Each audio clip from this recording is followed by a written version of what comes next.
Uh-oh. All right, we're back wiring the Vic Johnson amp. You're seeing it all, whether you like it or not. Okay, so once again, brought to you by Three Monkeys Solderless, home of the world's best. It's upside down again. Home of the world's best cables, solderless cables for your pedal boards, right? So we got the DC kit, the 1/4-inch kit, and now we've got RCAs for your home audio, car audio, all kinds of RCA applications. We also have a new kind of cable that goes, it's a complement that work with all of our systems. We're calling it the High Dynamic Range Triax cable. It's double insulated, right? It has a foil shield as well as a braided shield, a different type of copper as the core, and more strands. So it's kind of got a really good sound to it, and it's excellent for noisy applications like running in cars from your head unit back to your power amp so you can make the boom boom. All right, so let's get back to work. Where we last left off was making sure that everybody knew to identify neutral and hot when they are wiring their amplifiers, right? So we just took care of the neutral section of wiring up the power transformer, which is sort of what we're doing right now, wiring up the power transformer. So, and the power supply, AC input, to be more specific. So what are we going to do right now? We're going to continue. I think we're going to ground our IEC. I'm going to use this nice piece of green here.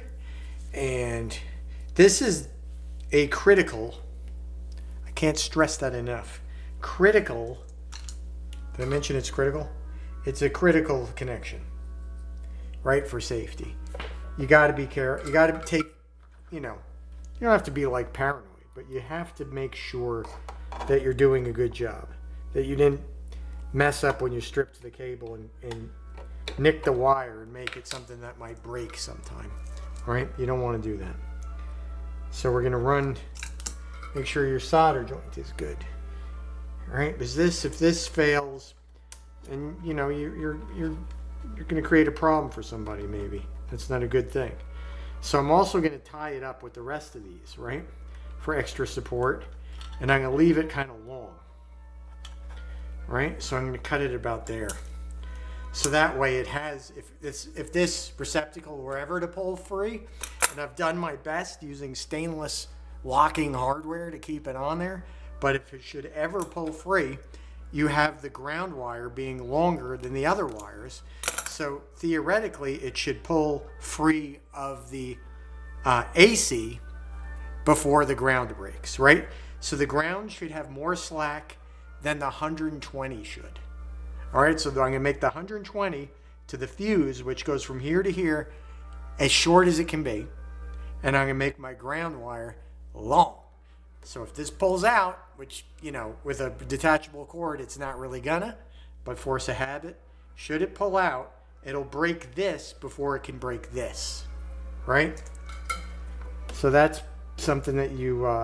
And if you're using like a hard cord, hardwired cord, so to speak, one that's captured in a grommet, so you have the cord hanging out of the amplifier, you better do that. Because those pull out a lot.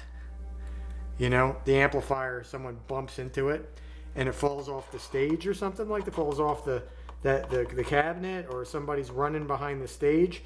Let's say like the lead singer doesn't like his mix. And all hell's breaking loose. And texts are running in every direction because God forbid the lead singer's mix should be out. He might trip over a cable. And now your guitar player has got a hot chassis. You don't want that. Right? Okay, so back to what we're doing. Next we're going to put in the hot. Right? So for the hot we're going to use some red. Because red is hot, right? And this one you can, like I said, make as short as possible. And in some ways, chintzy ain't a bad thing. So I wouldn't say design it to fail, but I would say design it to fail before the ground fails, right? So that's the key there. Where is the other side of the thing here? That's interesting. Did I lose it? It appears that we might have a faulty fuse inlet here. I can't seem to see the other solder tab on there.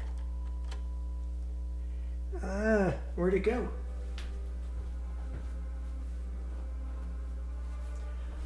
Okay, so that's a bummer.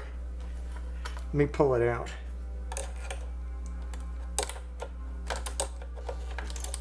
Did we get a bum fuse holder?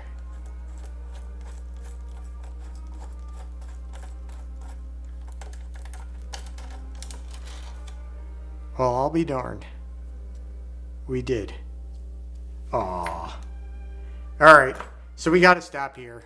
I'm gonna have to get another fuse holder. I don't think I got another one of these. So, we're stopping short. So thanks for watching, and we'll see you next time.